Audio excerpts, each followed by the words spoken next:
கோவை வேளாண்டிபாளையம் பகுதியில் உள்ள ஸ்ரீ முத்துமாரியம்மன் திருக்கோவில் 30ஆம் ஆண்டு திருவிழாவை முன்னிட்டு அம்மனுக்கு திருக்கல்யாணம் வெகு விமரிசையாக நடைபெற்றது.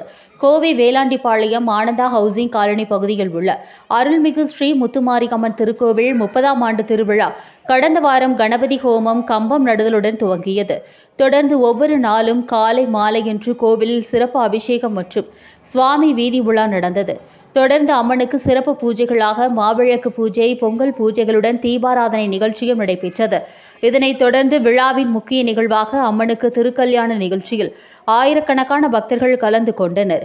மேலும் கோவில் தர்மகர்த்தா டாக்டர் சிவராமன் மற்றும் குடும்பத்தினர் சார்பாக நடைபெற்ற அம்மன் திருக்கல்யாண நிகழ்ச்சியில் சிறப்பு விருந்தினராக திமுக மாநகர் மாவட்ட செயலாளர் நா. கார்த்திக் கலந்து கொண்டார்.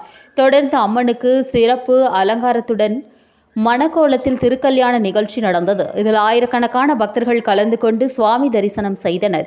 இதனையடுத்து விழாவிற்கு வந்த பக்தர்கள் அனைவருக்கும் பிரசாதம் மற்றும் தட்டுடன் கூடிய புடவைகள் வழங்கப்பட்டது. மாநகர் மாவட்ட திமுக விவசாய தொழிலாளர் அணி தலைவர் ஸ்ரீ முத்துமாரியம்மன் திருக்கோவில் அறங்காவலர் குழு தலைவர் சிவராமன் ஏற்பாட்டில் நடைபெற்ற இந்நிகழ்வில் வட்டக்கழக செயலாளர்கள் சிவக்குமார், பொன்ராஜ், மாநகர மாவட்ட அயலக அணி அமைப்பாளர் தி. கண்ணன், கழக நிர்வாகிகள், ஆயிரக்கணக்கான பொதுமக்கள் கலந்து கொண்டனர்.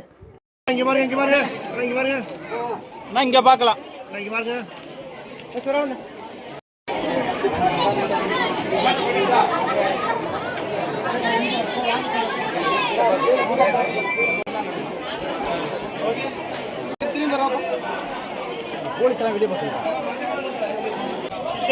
நான் இங்கே பார்க்கலாம். யாருக்கிட்ட இருக்கு?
இந்த சேலைக்கு உண்டான டோக்கன் சொல்லிட்டு இருக்க அந்த டோக்கனுக்கு உண்டான டோக்கன் எடுத்து வைக்கிறோம். டோக்கன் கொடுக்கான எல்லாம் வாங்க, அப்புறம் கொடுத்துக்கலாம். சீக்கிரம் வாங்க. அப்படியே